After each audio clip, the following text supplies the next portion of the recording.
I was in my comfort zone. I was doing just enough to get by. I was working on a job. They paid me just enough to keep me from quitting, and I worked just hard enough to keep from getting fired. How many know people like that? Blink your eyes if you understand what I'm talking about. I was parked. I knew I could do more. But when my mama died, it took something out of me. When I went through a divorce, it took something out of me. When my best friend died, it took something out of me. I parked. And somebody said that life is like an onion. You have to peel it one layer at a time. And sometimes you cry. Life's going to happen to you when you have a dream. You're going to get slapped around. And don't take it personal. Don't ask, why did this have to happen to me? Why not you? Who would you suggest? You want to give us some names, some email addresses? And don't tell everybody. 80% don't care, and 20% glad it's you. It's called life. Suck it up and move on. Get over it.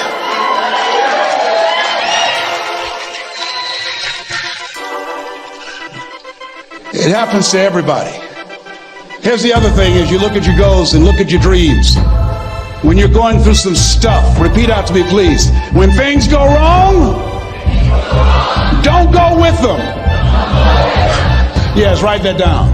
When things go wrong, don't go with them. When you're working on a business deal, you're counting on some money. Someone said you will get the loan, and it falls through. You have an event, and the people that you thought would be there and support you, they don't come through. Or someone turns against you, or you get ripped off. It's going to happen to you. Happened to me. Someone stole all my products. My database, over 180,000 names and addresses. It's not personal. It's going to happen to everybody. It does. 8 out of 10 millionaires have been financially bankrupt. Walt Disney had he filed bankruptcy 7 times and had 2 nervous breakdowns. It's called life. But I got a saying: when life knocks you down, try and land on your back, because if you can look up, you can get up. You've got the power in you to do that. You've got something special. You've got comeback power. Here's the other thing. Let us say together, it's possible. It's necessary. It's me. Yes, write that down. It's me. Take ownership for your life. Nobody can live your dream for you but you. Nobody's going to take care of your business like you. Stop coming up with excuses. Don't give yourself permission to continue to live a small life. You can't fit a big dream into a small life. Give yourself permission to go for it, to test yourself, to challenge yourself, to live full. I like the saying, always strive to get on top in life, because it's the bottom that's overcrowded.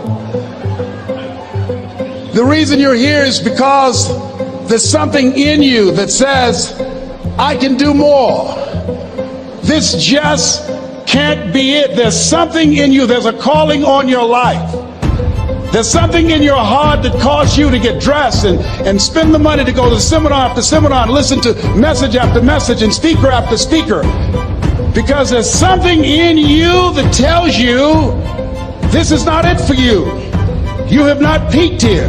There's more in you that you're expressing. Eye has not seen, ear has not heard, nor has entered the heart of mankind what's in store for you if you challenge yourself, if you persist and persevere, if you take ownership for your life. George Bernard Shaw said the people that make it in this life, they look around for the circumstances that they want, and if they can't find them, they create them. Create what you want. You have the power in you to do more than you can ever begin to imagine, to control your destiny, to make a difference in our children, to make a difference on the planet, to make an impact. Let us say together, it's me. And let us say together, it's hard. Say it like you know it. Say, it's hard. Ladies and gentlemen, it's hard. There are people who have seen their retirements taken away from them by the corporations that they work for. They were within 2 or 3 years of retiring, and they had it taken from them. The number one entrepreneurs in this country now are senior citizens. The number one employer, number 2, McDonald's and Walmart. And there's nothing wrong with those jobs. I guarantee you those people did not have a plan to end up living their lives at the end of life with those types of jobs. And they didn't have a plan like you have, and while you're investing in yourself, not to. And it's hard. There are people making choices between purchasing prescription drugs or paying for gas or a mortgage note. It's hard when you're working on a job for 20 years, 30 years, give them some good years, and then they come in and tell you, we've downsized. In other words, you're fired. And then you have to start all over again. How many of you know it's hard? Raise your hands, please. It's hard. And it's not fair. One of the things I like about T. Harv is he talks about work and investing in yourself. It's not fair when people are going up against that kind of stuff to tell them just think positive and be enthusiastic and everything will work out all right. Ain't that kind of party. It's hard. Life will put some knots on your head. I bought my first home for my mother.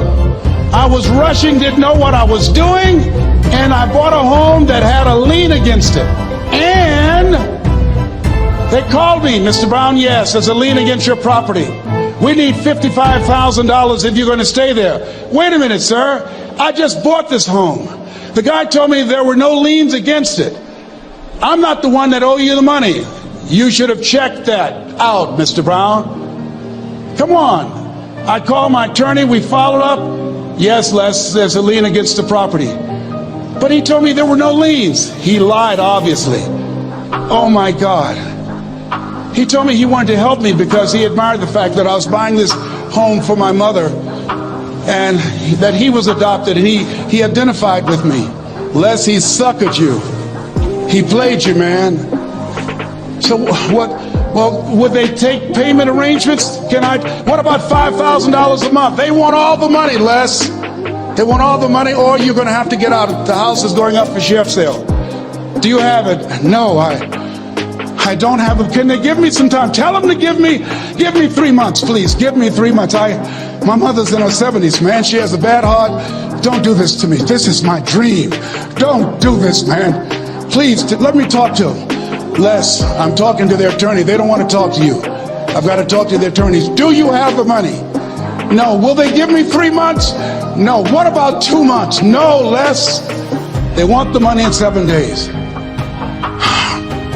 Oh, my God. Let me call you back. I'm not sure. And I walked the floors thinking, God, how could this happen to me? I got to figure this out.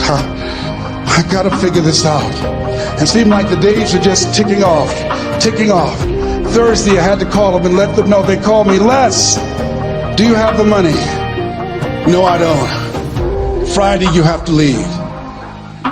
The sheriff will be there. You're gonna have to leave, Les. They're gonna take my house. What about my down payment? You lost it, Les. You lost it. Okay, I gotta go. Yes. I prayed, Lord, please, if you show me that you're real, if you're really real, you think Paul worked for you, you haven't seen anything. Don't let me lose this house and watch what I'll do for you. I was trying to cut a deal. Have you ever tried to cut a deal? It's amazing how spiritual you get when you get in trouble. You know what I mean?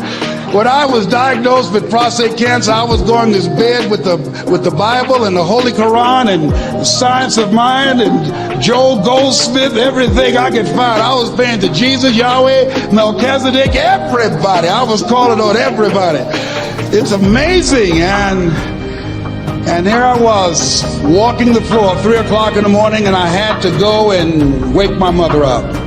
I got on my knees and I said, Mama, I said, I need you to wake up. She said, what's wrong, Leslie? I can hear you walking back and forth. I'm not asleep, son. I said, there's something I need to tell you. She said, your eyes are red. Why are your eyes red? Because I feel so stupid now. Why? we got to move tomorrow. Why, Leslie? There's a lien against the property and they want $55,000 and I don't have it. And we're going to be set out tomorrow. We have to go back to Liberty City. So she said, it's okay. I don't like this house anyhow. I said, why? She said, because of my arthritic knees. It hurts my knees when I go up the steps. I said, then why didn't you tell me? Because you were so happy. I just said it because you were happy. I'll live in a shack with you, boy. I love you. It's not the house. I love you. I love all my children. I said, thank you, Mama. Thank you. And the next day when we were in the truck going back to Liberty City and we pulled down 68th Terrace, the neighbors came out and said, wow, Mamie, y'all coming back? Are you back? Yes. What happened to the home your boy bought for you? Those boys you adopted. Leslie didn't do a title search. He made a mistake. And boy, I was so humiliated. How many ever made a mistake that you were just humiliated? Raise your hands. I was devastated. I was taking the furniture off the truck and my mother came and I was crying and she said, boy, I said, yes, ma'am. She said, hold your head up. I said, Mama, I can't. She said, hold your head up. I said, why? Look what I've done. She said, it's okay. It's okay. You are going to make a lot of mistakes in life, young man. You're going to fail your way to success. You have nothing to be ashamed of. Get your head up and take that furniture back in the house. I said, yes, ma'am. And I learned something from that. If you ever go through something, hold your head up. If you ever make a mistake, hold your head up. If you ever do something and everything goes wrong, life catch you on the blind side, hold your head up. It's not over. Goethe said,